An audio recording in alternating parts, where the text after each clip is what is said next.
So how did David McCain get started at the fire department? I know he's been here since 1968. 1968? That's older than me. So I don't think anybody knows how that started except for maybe David himself. Might have been his wife, I don't know, but she was hardly able to look through the steering wheel. And he was sitting there, and I guarantee you the bugs was hitting him at the top of the head because he was taller than the windshield. Lived in Richburg all my life.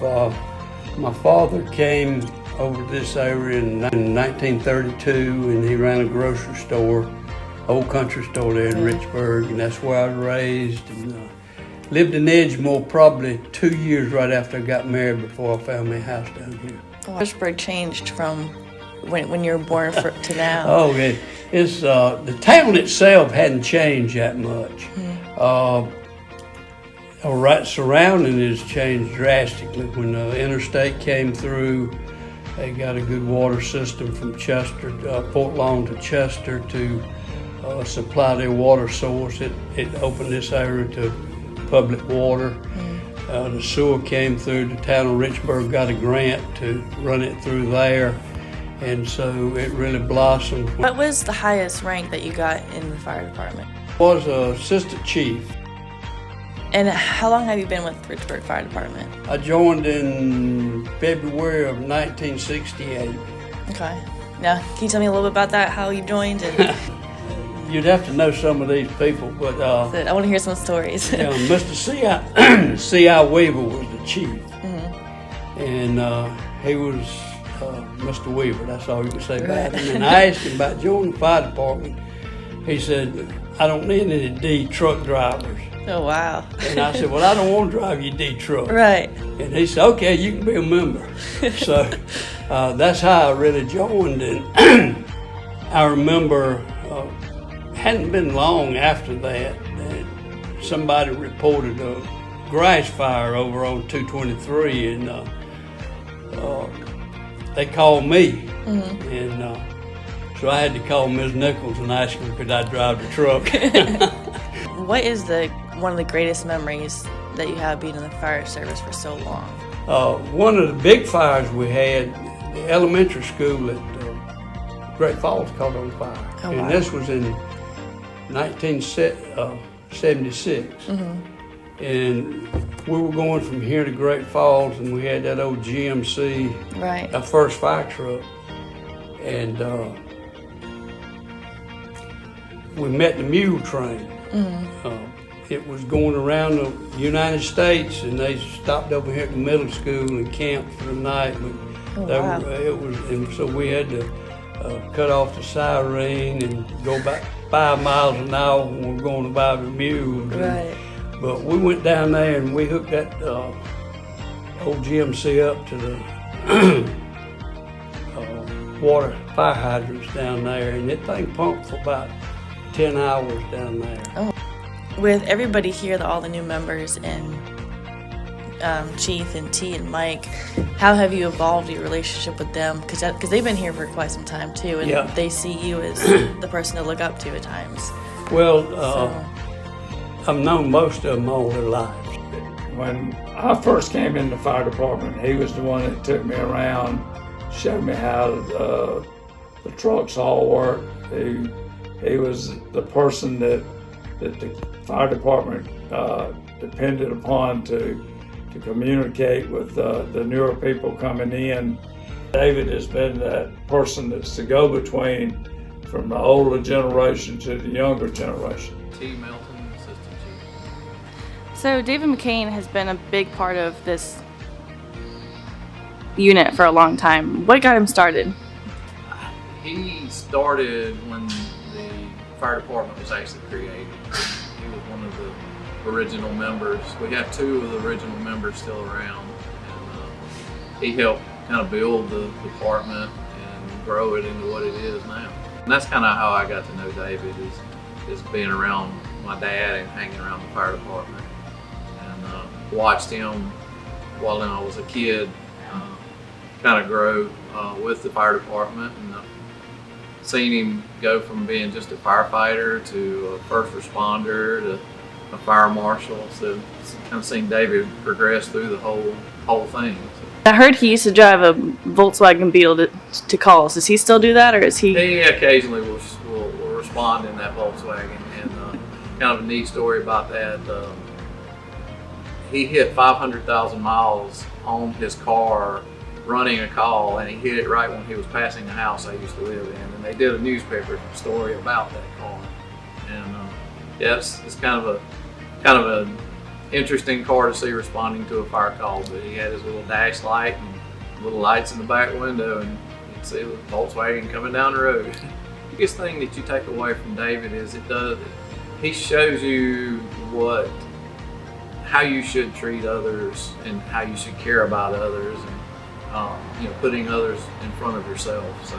David McCain embodies the all-American small-town resident. If you've ever watched any television show from the 1950s or 60s, whether we talk about the Andy Griffith Show or My Three Sons or any show that is based on a small local town, David McCain is that person. He is Andy Griffith. He loves his small town. David McCain is Richburg. And when you first meet him, you get that sense immediately. I've traveled all over the state, and when I tell people I'm from Richburg, the first question I always get asked is, "Oh, do you know David McCain?" It's not like a stranger coming up trying to help them. And I think they get that warm, comfy feeling when they see somebody they know, and that's another thing that really they remember. It's not this person came and helped them. It was their friend that came and helped them. He is part of the fabric of that community, and that gives him an ability that not many people have to either diffuse a situation or bring light into a situation or backstory to a situation, which helps us all. Tell me how old you are, if you don't mind me asking. I'll be 80 in July. Okay. With that, how has that spark still stayed alive? Because it's 2021, I believe now. The Lord's blessed me to start with. He's given me physical abilities to keep going, and like what Clint Eastwood and Toby Keith said, I think it was Toby Keith, I don't want to let the old man in. He has more energy than a teenager. With him being as active as he is in the department, how does he still respond to calls without missing a beat? Nobody knows. We all have a guess that he might be a robot, but he has the ability to never miss a beat. Every night, no matter how many calls, he used to just constantly just be the first person to sign on the air. Before you would even get your pants on, David McCain was signing on the air. Richburg 3's en route. Nobody could beat David McCain to sign on the air. Nobody. Now, David has a quote. And his quote is, "There are two types of firefighters in this world, the quick and the left behind." My challenge is a lot of times I like to dress out and turn out gear before I get on the truck. David McCain likes to get on the truck and go.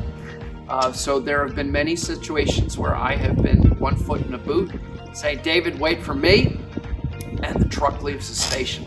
Even if you were awake, sitting in your car at 2 o'clock in the morning with the microphone in your hand, he would still beat you to signing on the air. And that's just David. He has an energy that is, you can't compare his energy to anything or anybody. I always say when my pants gets to shaking, I got to go. How did your wife feel about you going to calls and saying, "Honey, I'll cook dinner when I come back. I gotta run a call first." I've left her at restaurants and a lot of different places. And, well, I told her I wouldn't be gone long. Right. And somebody it was up at the front porch, so she got a ride home. If I'd been in Rock Hill or something, or out of the way, but Right.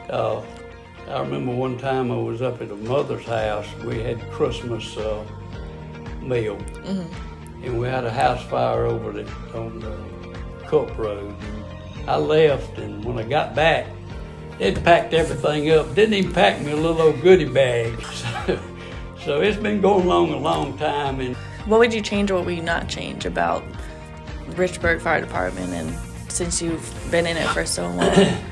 I don't know. I think it's evolving as well as it can now.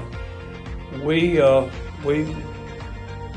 made some mistakes, but we learned from those mistakes, and we've gone forward, and I think it's been great. We've got a good group that's forward-thinking group, a future-thinking group, whatever you want to call it, but they're looking to the future, and they're looking to better this operation here, and they're pretty good at it, and I don't know of anything that I'd like to change. Right. I think they're going in the right direction, and when they do stump their toe a little bit, they correct it and go forward. He knows so much, and he knows what he's doing, and it's just a real good feeling to know he's on scene, because he's going to be watching after all the people in the fire department. The biggest thing that you take away from David is he shows you how you should treat others and how you should care about others, and putting others in front of yourself. So. I was saying that the person that you were responding to is probably having one of the worst days in their life, and it's up to us to help them, whether it be a medical call or a car accident or a fire. And David has always embodied that philosophy, is that he is a helper. And we're fortunate to have a very large group of people who are helpers. But David, I guess you could call him the king of the helpers. David's always been there. David's always led by example. David is a person that we all look up to, and that we hope to be like David as we get older. I enjoy helping people, and that's what makes me still do it today, is this desire to be a part of the community and to try to relieve the people of the problems they have. Most important thing about David McCain is it does not matter what he's doing. If that alarm goes off and those tones drop for Richburg, he's going to be Richburg 3 en route.